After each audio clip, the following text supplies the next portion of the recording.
Hi everybody. Today I'll be reading Toy Story 2.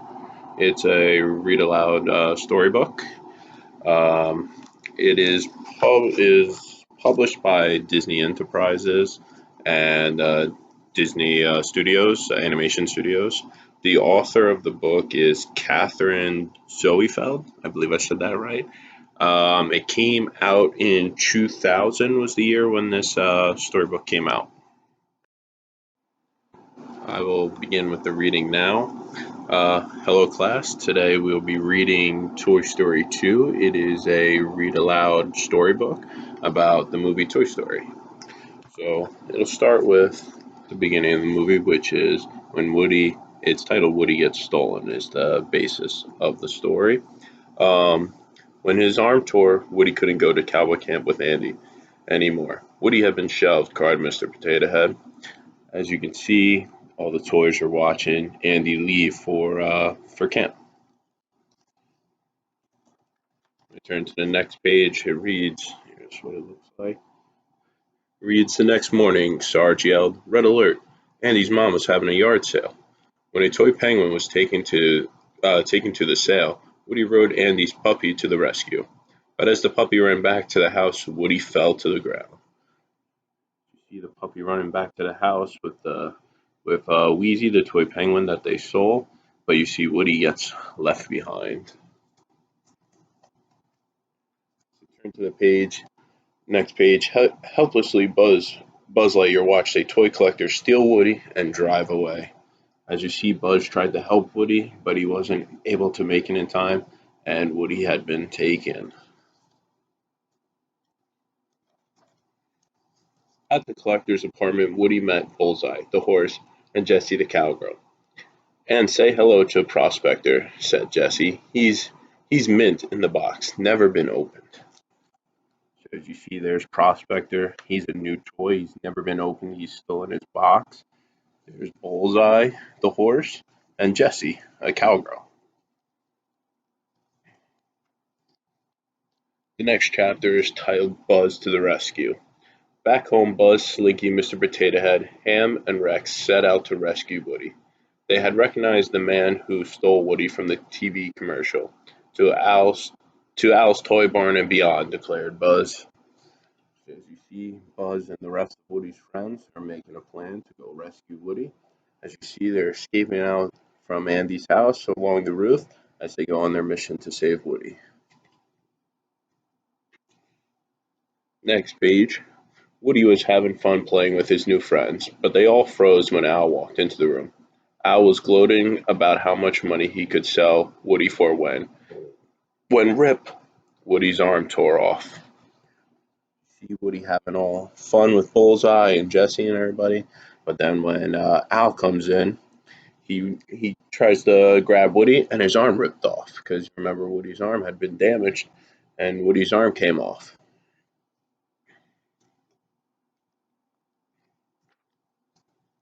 Woody was still determined to get home when Al fell asleep.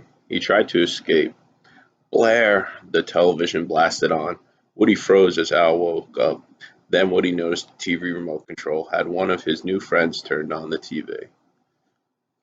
You see, Woody was trying to make an escape, but he had to get his arm first back from Al. But when he was trying to escape, Bullseye was stepping on all the chips, and the TV remote were on the ground, and it woke Al up.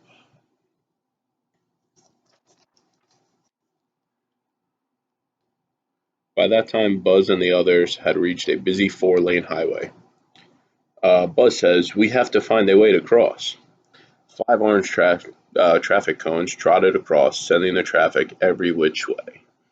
You see Buzz, Mr. Potato Head, Rex, Slinky Dog, Ham all trying to cross the road to get to Al's Toy Barn. As you see, when they're crossing, they're causing traffic from all the cars to go every which way. "Ah, that went well," said Mr. Potato Head. "Good job, Troop," said Buzz. "We're that much closer to saving Woody." As you see, the toys made it across the highway, and while cars were going all over the place, they made it across.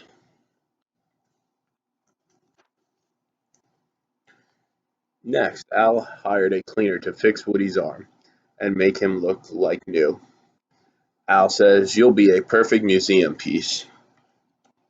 As you see, the toy fixer has come to try and fix up Woody, so that way he can be placed into a toy museum so Al can make a lot of money. So they're trying to fix up Woody's arm and shine him all up so he's nice and shiny. Next, finally Buzz and the other brave toys reach their destination. That was Al's toy barn. The toys split up to look for Woody. See the toys in a big toy store, Al's toy barn, and they're amazed by how big it is, and then they gotta split up to find each which way to go so they can find Woody. Down one aisle, Buzz discovered a new Buzz. "You're breaking ranks, Ranger," declared the new Buzz. When they tussled, the new Buzz twist-tied Andy's Buzz in a box and crammed him on the shelf. So you see Buzz, Andy's toy, met another Buzz who was still in the store locked in his box. He got out and they had a little argument, both Buzzes, and Andy's Buzz got trapped and was trapped in the Buzz box now. Soon the other toys arrived in the sports car. "I found a manual that shows how to defeat Zerd," said Rex, talking about the video game he could never win. "Let's go," shouted the new Buzz. He was ready to battle Zerg for the safety of the universe. So the new Buzz doesn't know all of Woody's friends and everything, and the toys don't realize that that's not their actual Buzz. That's not Andy's Buzz. As you see, Buzz is trapped, watching them go away.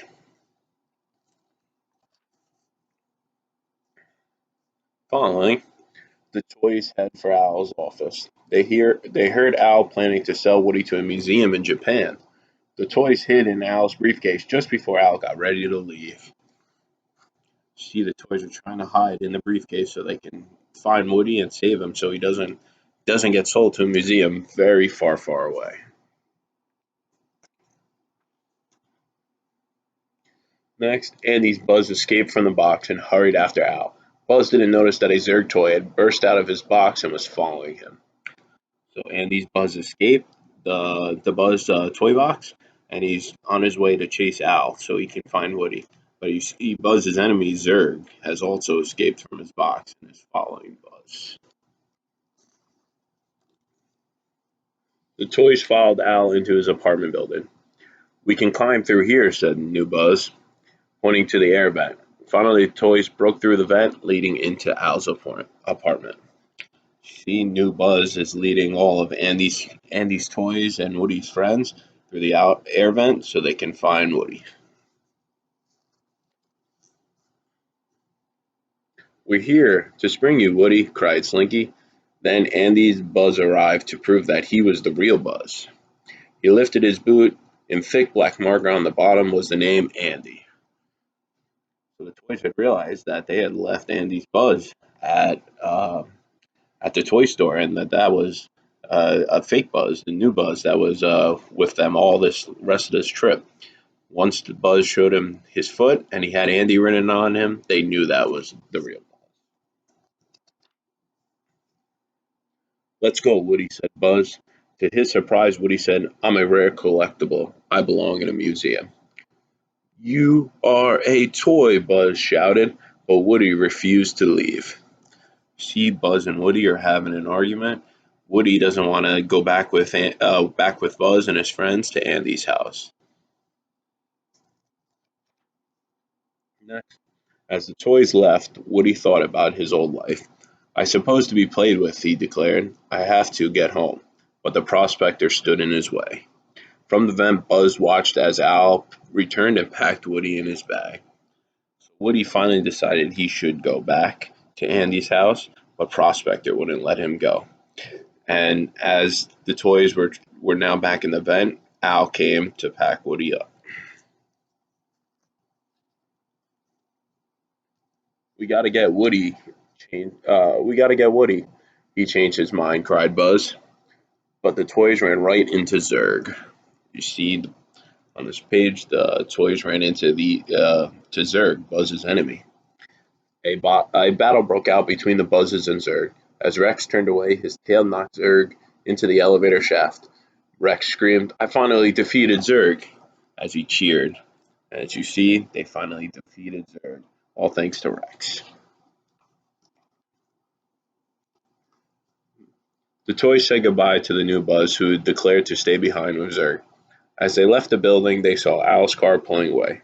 Mr. Potato Head found them a vehicle of their own. "Pizza, anyone?" he said, smiling. So you see, the toys found the Pizza Planet truck, and Mr. Potato Head joked if anybody wanted pizza. So they all got in, and the toys were going to attempt to drive a car to chase after Al. The next chapter, the airport chase. Barreling down the highway in a Pizza Planet truck, the toys followed Al all the way to the airport. As Al headed into the terminal, Buzz spotted a pet carrier. "There's the perfect camouflage," he said. So you see, the toys finally got there, and they go into the pet carrier, like where you would keep like a dog or a cat if you were bringing them on a plane. Buzz says that it would be the perfect camouflage, meaning it would be the perfect disguise for them to go through the airport and find Woody without anybody noticing. The toys hopped their pet carrier onto the conveyor belt alongside Al's bag. The belt carried them into a huge baggage area. "Split up and start looking," said Buzz. So as you see, they're all in the luggage carrier area where the airport put your luggage on to the airplane. Opening one bag, Buzz found an angry prospector. Woody escaped from his case and helped Buzz stuff the prospector into a passing bag. You see, Woody and Buzz are helping each other to defeat the prospector so they can get back home to Andy's house. Next, Bullseye struggled free from the case, but Jesse was still trapped inside. Woody and Buzz jumped onto Bullseye's back. See, Jesse still got trapped, so now Buzz and Woody are going to try and save her with the help of Bullseye. "Yeehaw! Giddy up!" Woody shouted. Then he jumped from Bullseye's back to the baggage train that was carrying Jesse away.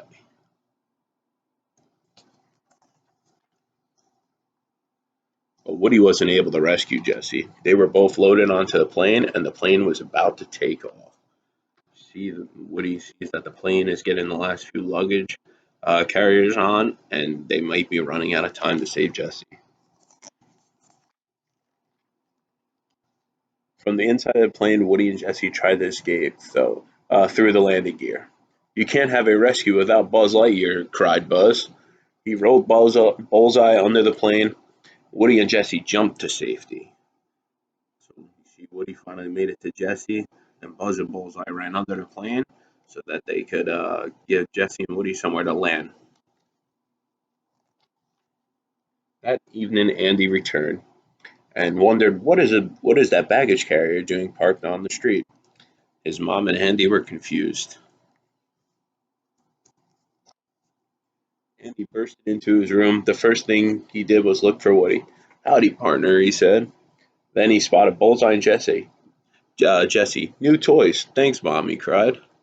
You see, Andy got home from camp, and Woody and Buzz were there in all his original toys, and now he has two new ones in Jesse and Bullseye. And from that time, Woody and his friends were happy not to be stuck on the museum shelf. They were real toys, played with, and loved. See, all the toys are together. Bullseye, Jesse, Woody, Buzz, Wheezy, and all of them are all together, and they're happy to be together and be played with Andy instead of in a museum. That is the end of the book. Hope you all liked it. I believe that reading this book would help with children's reading skills, because I feel like when children are learning to read, they need to not just see like a chapter book where there's just the words and no pictures with it. So I feel like with the pictures throughout the book explaining or showing what is explained in the words, in the like storytelling of the book, that it helps. It'll help the children understand what they're reading and how to connect it to the story, because they can see the picture and then they read the words and it connects with each other. And I feel that's that's the biggest part to why this book will help with children's reading. I also feel there are some bigger words like camouflage in it. I remember was mentioned, and I feel like that could help the bigger word that they could try to pronounce, and then they can learn what it means. And I explained what it meant when I was reading, so I feel like that would also give them a little jump in upgrading their reading skills. But I definitely think this book does a good job of keeping it short on the page too. Feel like shorter paragraphs, couple sentences also helps with the children when they're trying to read. If they're reading too much on one page, they might get bored, and then it will it won't produce any positive productivity out of them. As far as how I would present this book to the class, I would present it in a way that we're like tell them kind of basis of what the story is about. That we're reading a story about these toys that they're friends, and one gets lost, and they have to help him. They have to help him and find him, and kind of explain like what the importance of the story is. That like friends help each other and stuff like that. So I think presenting that would is how I would go about it, and I would tell them it's based on a movie and stuff like that. I would go about it, telling them, like I had just said, about how friends will help each other and how it's good to help your friends if they're in trouble, which, like, Woody was in trouble and Buzz and all of the other toys went to go help him. So I feel like I would present it as there's a story to it's a fun story about toys that come to life, their friends and stuff like that. There's also an important picture in the story, and it said friends help each other, and that's what I take out of it, and I feel like the kids would understand that after reading it, and that would be an important part for me to tell them before we actually read the story.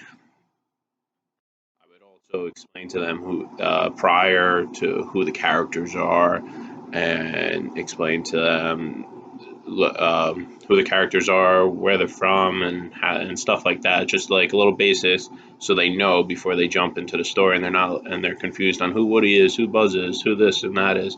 So I would give them a rundown of what's going on also before, and also explain to them what the story is about.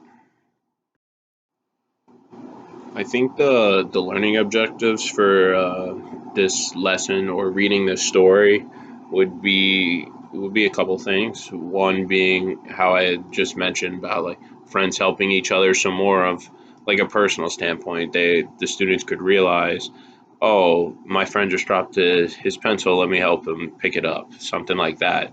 I think there's like that personal side to that would be a learning objective. Is if your friends need help, you help them, and that's like what Buzz did to go help Woody. So I feel like that's one learning objective that would be accomplished when reading this story.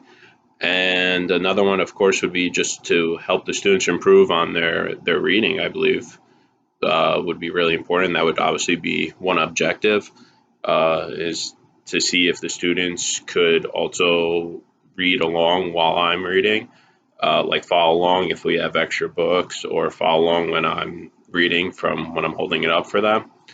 And also, if we switch, I don't read the whole book. If they could also try and read one page and stuff like that, that would be great to see too, as a learning objective. And one final learning objective I believe that could come out of reading this book is also, I mean, for any book too, is to see if the students understand the story on their own as well, or after reading it. If they, I know I will explain it a little before, but also to see if they understand it and can tell me what happened or what just happened on that page. And so to see if they understand it, or if we need to go back and reread the page. So that would be another important objective that I would look for when reading the book. As for strategies, I would try to make sure that after every page, I ask the students if they have any questions about about what I just read, what about the picture in the book, and see if they need any help understanding. I'll also look to read slower, faster, depending on what the students need. I will also look to almost like personalize the content. Like if a student's confused on what just happened in the book or any book we read, I'll try and relate it to something they may understand, and then it'll help them get it more in the book. I think that would help. I'll also practice like the problem solving with them throughout the book, like help them sound out words when they're trying to read it, or understand what just happened more by putting the clues together from the page, the book, the picture, or whatever it may be to help them. I can also help by highlighting text and annotating parts of the text that with little text boxes that could help uh, with by putting more information into it. It could help them understand it more. I think those will be some key strategies into helping the students understand the reading, reading it themselves, and getting a lot out of this book and any other book that I would read with them. Now, when extending the reading of this book into my classroom, into activities, websites, games, anything like that, um, we can do little games like that involve helping your friends, because that could relate that relates to the book and the story that, or one of the stories that's in the Toy Story 2 book that I just read to the class. So we can do little games and involve helping your friends with anything, whether it's helping them with homework, stuff like that. Just getting the students to in that mindset to where they can help their friends. So it could be a game of that nature. We could also, in a creative way, have the students, like as a little art project, make their own like drawing or stick figure, like a 3D stick figure or something of the characters in the book. That would be a fun activity, as they could bring Woody and Buzz and all them to life in their own little way. Or we can also do like a show and tell if they have Toy Story toys at home, or again, if it's a different book, it could be anything related. If they have something related to the book, have them bring it in. They can come up, tell us about it, show the class.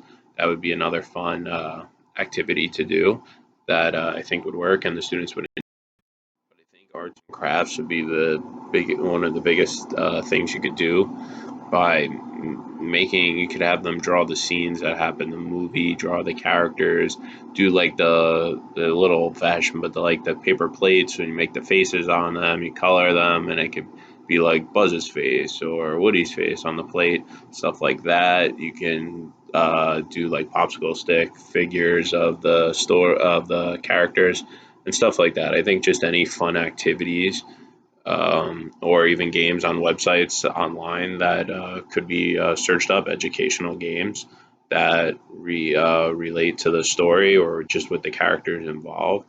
I think would be a huge boost, because the children will see those characters that they read in the story, and if they like the story, they'll take it into other activities, and I think that could be a big help in other subjects, and it also provide a lot of fun for the students.